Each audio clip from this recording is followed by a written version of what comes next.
On va s'intéresser au concept de nombre d'oxydation. Le nombre d'oxydation, que l'on note régulièrement NO, voire en mettant des petits points comme ceci, correspond au nombre de charges, qu'elles soient formelles ou partielles, que porte un atome dans un édifice chimique. Ainsi, si on prend l'atome de carbone en tant que tel dans le carbone, que ce soit du carbone diamant ou du carbone graphite, le nombre d'oxydation du carbone vaut 0 puisque l'atome ne porte aucune charge. Quand on a affaire à un ion, par exemple Cl-, le nombre d'oxydation de l'élément chlore dans Cl- va correspondre à la charge réelle de l'ion. Comme il y a une seule charge élémentaire négative, eh bien on écrit -1. Si je prends un ion comme Cu2+, on va alors écrire que la charge correspondante donne le nombre d'oxydation à +2. Quand c'est des entités monoatomiques, qu'elles soient ionisées ou pas, c'est très facile. Là où ça commence à être un petit peu compliqué, c'est quand l'édifice est moléculaire, que ce soit un ion moléculaire ou une molécule. On utilise alors le concept d'électronégativité, notamment pour déterminer les charges partielles. Ainsi, si on prend la molécule de HCl, on sait que le chlore est plus électronégatif que l'hydrogène. On va avoir une charge partielle plus delta sur H et une charge partielle moins delta sur le chlore. Ainsi, si on compte les charges de manière entière, on écrira que dans HCl, le nombre d'oxydation de H vaut +1 et le nombre d'oxydation de Cl vaut -1. Un cas particulièrement intéressant est celui de l'oxygène.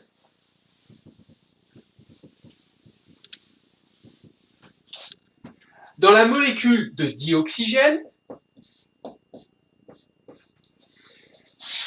eh bien, il n'y a pas de polarisation puisque la liaison est de même nature, elle est homoatomique, il n'y a pas de déplacement du nuage électronique. Ainsi, le nombre d'oxydation de l'oxygène dans la molécule de dioxygène vaut 0. Par contre, si on prend la molécule d'eau, je la représente coudée parce que c'est sa géométrie, on sait que l'oxygène est plus électronégatif que l'hydrogène. Ainsi, je vais avoir une charge partielle plus delta sur l'hydrogène et une charge partielle moins 2 delta sur l'oxygène. Ainsi, en comptant les charges, eh bien, je vais dire que le nombre d'oxydation de H dans la molécule d'eau, c'est +1, et le nombre d'oxydation de O dans la molécule d'eau, c'est -2. Si je prends l'eau oxygénée maintenant, donc l'eau oxygénée, indépendamment de sa géométrie, c'est ceci. On a une liaison complètement symétrique ici. La polarisation de la liaison OH implique qu'on a un plus delta sur les hydrogènes et de fait un moins delta sur les oxygènes. Ainsi, le nombre d'oxydation de l'hydrogène vaut +1 et le nombre d'oxydation de l'oxygène vaut -1. Chose particulièrement rare, hein, si on prend effectivement cette molécule, difluorure d'oxygène, eh bien on a en réalité ceci, en structure de Lewis, et c'est le seul cas où on va avoir un élément plus électronégatif que l'oxygène, à savoir que dans ce cas-là, on va avoir un moins delta sur chaque fluor et un plus de delta sur l'oxygène. C'est le seul cas où on va avoir un nombre d'oxydation positif pour l'oxygène.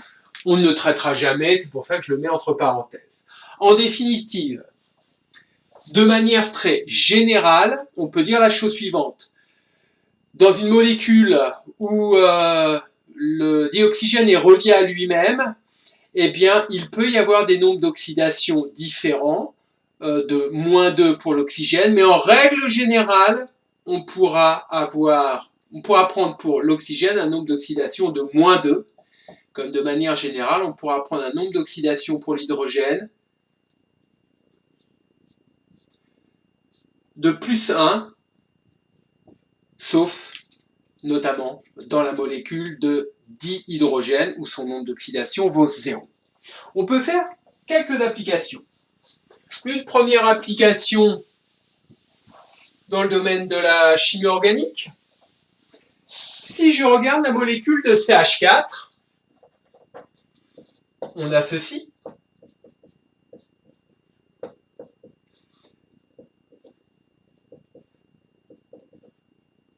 Le carbone est plus électronégatif que l'hydrogène. Ainsi, on va avoir ces charges-là. Et on va avoir -4 delta sur le carbone. La molécule a des liaisons polarisées, mais du fait de sa géométrie, est globalement apolaire. On va pouvoir avoir que le nombre d'oxydation du carbone dans cette molécule vaut alors -4. Si je regarde maintenant le méthanol,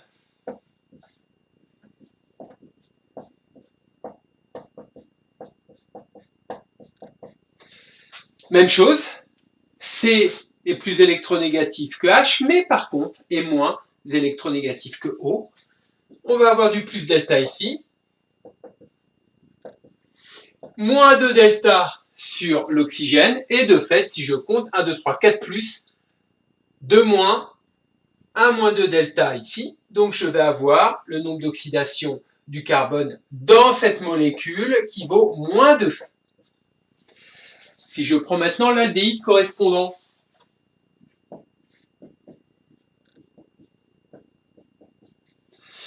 eh bien, qu'est-ce que cela va nous donner? Eh bien, -2 delta ici, plus delta là, plus delta. Et de fait, qu'est-ce que ça va nous donner? 0. À savoir que le nombre d'oxydation du carbone dans cette molécule vaut effectivement 0. On poursuit. L'acide carboxylique correspondant. Qu'est-ce que ça va nous donner? Ceci. Moins delta, pardon, plus delta ici, plus delta, -2 delta, -2 delta ici, donc le nombre d'oxydation du carbone, eh bien, va nous donner quoi ici? J'ai 4 charges négatives, donc il me faut un +2. Et puis, on peut éventuellement terminer par la molécule de CO2.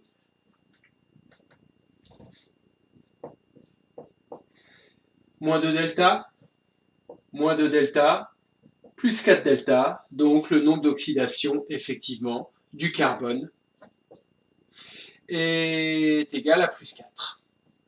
Comme il a été spécifié dans le cours, plus l'entité est oxydée, plus son nombre d'oxydation est important. Donc l'oxydant est d'autant plus fort que son nombre d'oxydation est important.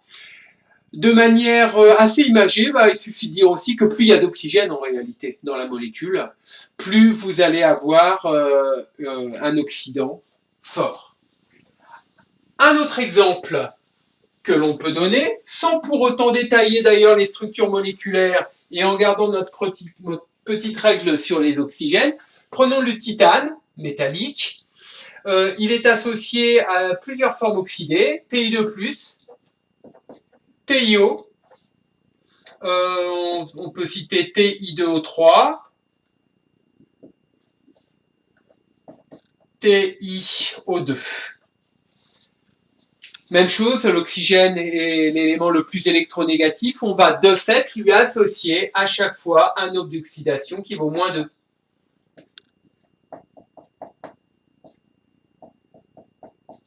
On voit tout de suite que le titane a pour nombre d'oxydation, dans le titane métallique, 0. Dans le titane ionique, +2. Ici dans TiO, +2. Dans TiO2, c'est le plus simple, eh bien, +4. Et dans Ti2O3, j'ai -6 pour les 3 oxygènes, donc +6 pour Ti2. Et donc, de fait, ça me fait du +3 pour chaque TI. Ainsi, on peut classer par nombre d'oxydation croissant, à savoir par pouvoir oxydant croissant, les différentes entités. Le nombre d'oxydation 0 va correspondre à TI. Le nombre d'oxydation grand 2, eh ben, j'en ai 2. J'ai TI2+, j'ai TIO. Le nombre d'oxydation 3, j'en ai qu'un, TI2O3. Et le nombre d'oxydation 4, j'en ai qu'un aussi, c'est TiO2. Maintenant, on peut se poser la question de qu'est-ce qui différencie finalement les deux espèces TI2+, et TiO au même nombre d'oxydation. TI2+. Si je regarde sa transformation potentielle en TiO, bah, qu'est-ce que je vois? J'équilibre les oxygènes avec des molécules d'eau. Je suis en solution aqueuse forcément puisque j'ai un ion ici, TI2+. Ce qui a nécessité l'introduction de 4 éléments hydrogènes.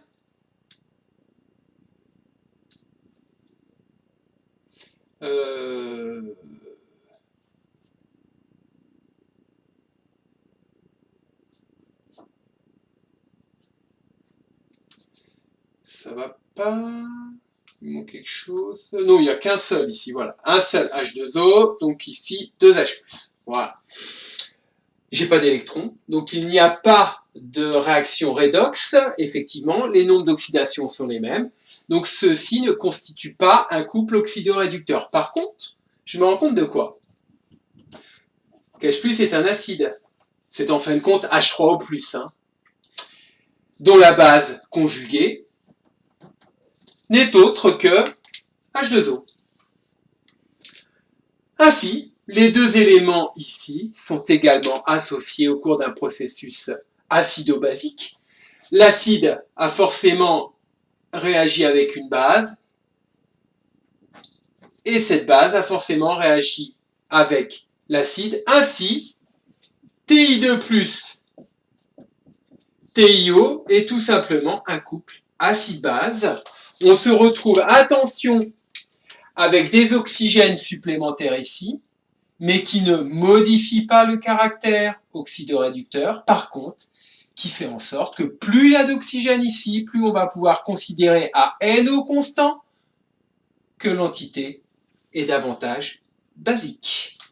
On a donc de fait un petit diagramme qui résume les nombres d'oxydation en ordonnée et en réalité le pH en abscisse avec, pour cette ligne-là, l'équivalent d'un diagramme de prédominance-existence, plutôt un diagramme d'existence ici, puisque ici on a un solide. Sur l'abscisse, on mélangera nombre d'oxydation et caractère pH métrique dans le chapitre E4 sur les diagrammes potentiels pH.